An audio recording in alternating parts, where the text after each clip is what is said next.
Chapter 10. The First Joke and Other Matters.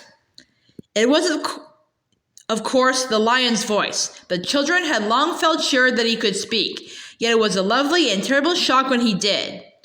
Out of the trees, wild people stepped forth, gods and goddesses of the wood. With them came fauns and satyrs and dwarfs. Out of the river rose the river god with his naiad daughters, and all these and all the beasts and birds in their different voices, low or high or thick or clear, replied, "Hail, Aslan! We hear and obey. We are awake. We love. We think. We speak. We know."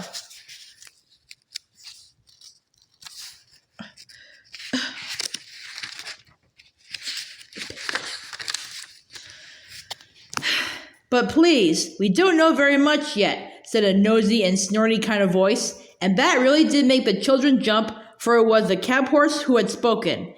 "Good old Strawberry," said Polly. "I am glad he was one of the ones picked out to be a talking beast." And the cabbie, who was now standing beside the children, said, "Strike me pink. I always did say a lot of sense, though. Creatures, I give you yourselves," said the strong, happy voice of Aslan. "I give to you forever this land of Narnia. I give you the woods, the fruits, the rivers. I give you the stars, and I give you myself. The dumb beasts whom I have not chosen are yours also. Treat them gently and cherish them, but do not go back to their ways, lest you cease to be talking beasts. For out of them you were taken, and into them you can return. Do not so."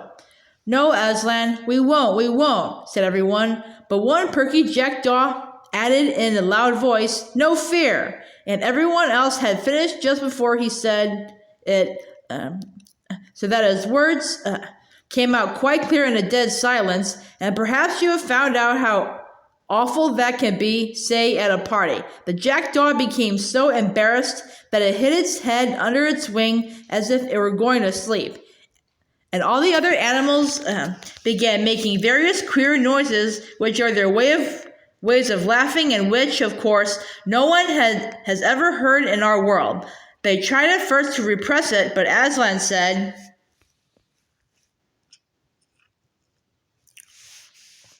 "Laugh and fear not, creatures. Now that you are no longer dumb and witless, you need not always be grave, for jokes as well as justice come in with speech."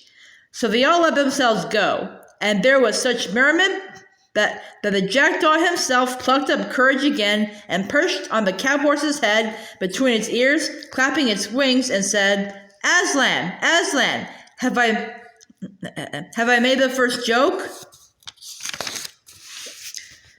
"Will everybody always be told how I made the first joke?" "No, little friend," said the lion. "You have not made the first joke. You have only been the first joke." Then everyone laughed more than ever, but the jackdaw didn't mind and laughed just as loud till the horse shook its head and the jackdaw lost its balance and fell off, but remembered its wings. They were still new to it before it reached the ground. "And now," said Aslan, "Narnia is established. We must next take thought for keeping it safe. I will call some of you to my council. Come hither to me, you the chief dwarf, and you the river god, and you oak and the he-owl, and both the ravens and the bull elephants. We must talk together, for though the world is not 5 hours old, and evil has already entered it." The creatures he had named came forward, and he turned away eastward with them. The others all began talking, saying things like, "What did he say had entered the world? An evil? What's an evil? No, he didn't say a nevil, he said a weevil. Well, what's that?" "Look here," said Diggory to Polly. "I've got to go after him. Aslan, I mean, the lion. I must speak to him." "Do you think we can?" said Polly. "I wouldn't dare." "I've got to," said Diggory. "It's about Mother. If anyone could give me something that would do her good, it would be him." "I'll come along with you," said the cabbie. "I like the looks of him, and I don't reckon these other beasts will go for us, and I want a word with old Strawberry."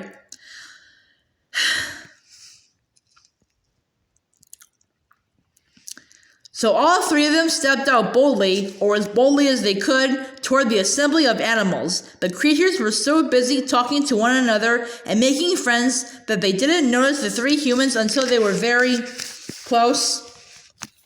Nor did they hear Uncle Andrew, who was standing trembling in his button boots a good way off and shouting, but by no means at the top of his voice, "Diggory, come back! Come back at once when you're told. I forbid you to go a step further." When at last they were right in among the animals all stopped talking and stared at them. "Well," said the he-beaver at last, "what in the name of Aslan are these?" "Please," began Diggory in rather a breathless voice, when a rabbit said, "They're a kind of large lettuce, that's my belief." "No, we're not. Honestly, we're not," said Polly hastily. "We're not at all nice to eat." "There," said the mole. "They can talk. Who ever heard of a talking lettuce?" "Perhaps they're the second joke," suggested the jackdaw. A panther, which had been washing its face, stopped for a moment to say, "Well, if they are, they're nothing like so good as the first one. At least, I don't see anything very funny about them." It yawned and went on with its wash. "Oh, please," said Diggory, "I'm in such a hurry. I want to see the lion." All this time, the cabbie had been trying to catch Strawberry's eye. Now he did. "Now, Strawberry, old boy," he said, "you know me. You ain't going to stand there and say as you don't know me." "What's the thing talking about, horse?" said several voices. "Well," said Strawberry very slowly, "I don't exactly know. I think most of us don't know much about anything yet. But I have a sort of idea I've seen a thing like this before. I have a feeling I lived somewhere else, or was something else, before Aslan woke us all up a few minutes ago. It's all very muddled, like a dream, but there were things like these three in the dream." "What?" said the cabbie. "Not know me? Me what used to bring you a hot mash of an evening when you was out of sorts? Me what rubbed you down proper? Me what never forgot to put your cloth on you if you was standing in the cold? I wouldn't have thought it of you, Strawberry." "It does begin to come back," said the horse thoughtfully. "Yes, let me think now, let me think. Yes, you used to tie a horrid black thing behind me and then hit me to make me run, and however far I ran, this black thing would always be coming rattle, rattle behind me." "We had our living to earn, see," said the cabbie. "Yours the same as mine. And if there hadn't been no work and no whip, there had been no stable, no hay, no mash, and no oats. For you did get a taste of oats when I could afford them, which no one can deny." "Oats?" said the horse, pricking up his ears. "Yes, I remember something about that. Yes, I remember more and more. You were always sitting up somewhere behind, and I was always running in front, pulling you and the black thing. I know I did all the work." "Summer, I grant you," said the cabbie. "I worked for you and a cool seat for me. But what about winter, old boy, when you was keeping yourself warm and I was sitting up there with my feet like ice and my nose fair pinched off me with the wind and my hands that numb? I couldn't hardly hold the reins." "It was a hard, cruel country," said Strawberry. "There was no grass, all hard stones." "Too true, mate, too true," said the cabbie.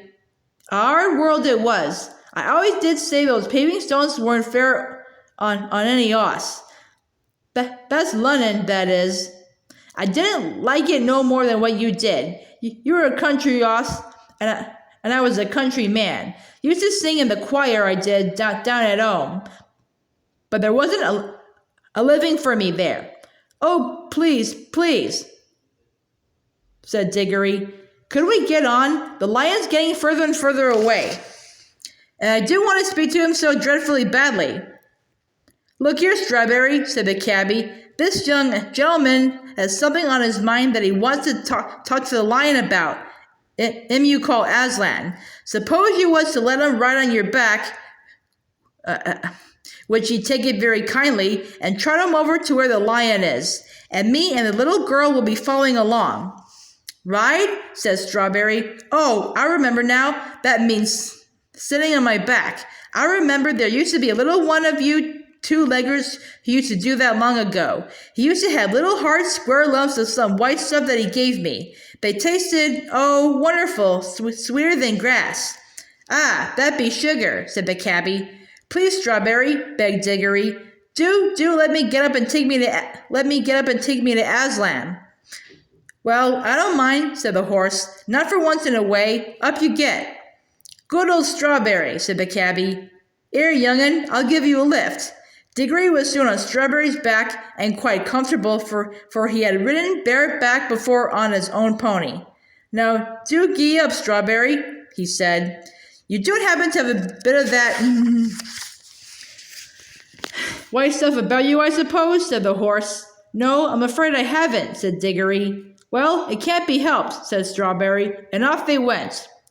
At that moment, a large bulldog, who had been sniffing and staring very hard, said, Look, isn't there another of these queer creatures over there beside the river under the trees? Then all the animals looked and saw Uncle Andrew standing very still among the rhododendrons and hoping he wouldn't be noticed. Come on, said several voices. Let's go and find out. So when Strawberry was briskly trotting away with Diggory in one direction, and Polly and the cabbie were following on foot, most of the creatures rushed toward Uncle Andrew with roars, barks, grunts, and various noises of cheerful interest. We must now go back a bit and explain what the whole scene had looked like from Uncle Andrew's point of view. It had not made at all the same impression on him as on the cabbie and the children, for what you see and hear depends a good deal on where you are standing. It also depends on what sort of person you are. Ever since the animals had first appeared, Uncle Andrew had been shrinking further and further back into the thicket. He watched them very hard, of course, but he wasn't really interested in seeing what they were doing, only in seeing whether they were going to make a rush at him. Like the witch, he was dreadfully practical. He simply didn't notice that Aslan was choosing one pair out of every kind of beasts.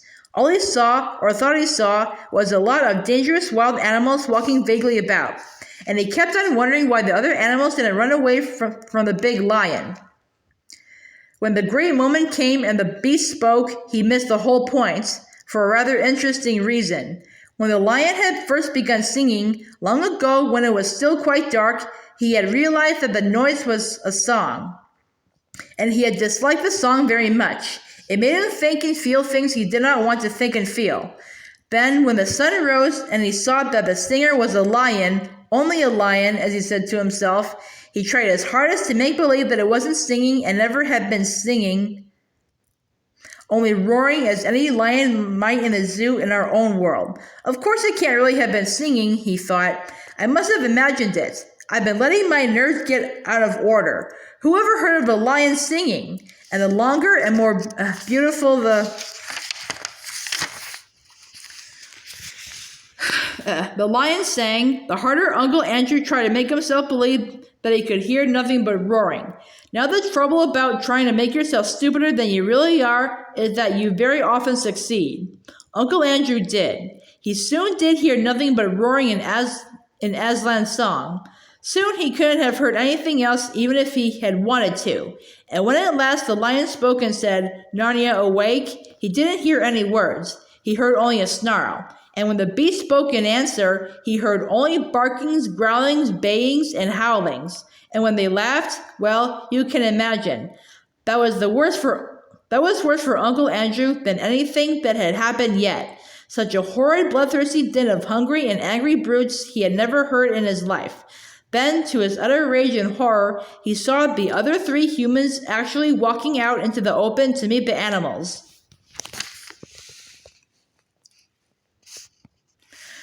The fools, he said to himself. Now those brutes will eat the rings along with the children, and I'll never be able to get home again. What a selfish little boy that Diggory is. And the others are just as bad. If they want to throw away their own lives, that's their business. But what about me? They don't seem to think of that. No one thinks of me.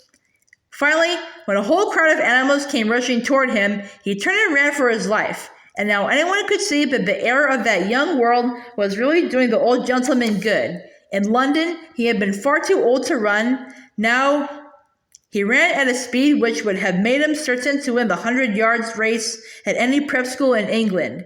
His coattails flying out behind him were a fine sight, but of course it was no use. Many of the animals behind him were swift ones. It was the first run they had ever taken in their lives, and they were all longing to use their new muscles. After him! After him! They shouted. Perhaps he's that Neville. Tally-ho! Tantivy! Cut him off! Round him up! Keep it up! Hurrah! In a very few minutes, some of them got ahead of him. They lined up in a row and barred his way. Others hemmed him in from behind. Wherever he looked, he saw terrors. Antlers of great elks and the huge face of an elephant towered over him. Heavy, serious-minded bears and boars grunted behind him. Cool-looking leopards and panthers with sarcastic faces, as he thought, stared at him and waved their tails. What struck him most of all was the number of open mouths. The animals had really opened their mouths to pant. He thought they had opened their mouths to eat him. Uncle Andrew stood trembling and swaying this way and that. He had never liked animals at the best of times, being usually rather afraid of them, and of course years of doing cruel experiments on animals had made him hate and fear them far more. Now, sir, said the bulldog in his business-like way, are you animal, vegetable, or mineral? That was what it really said, but all Uncle Andrew heard was, grrr, arrow.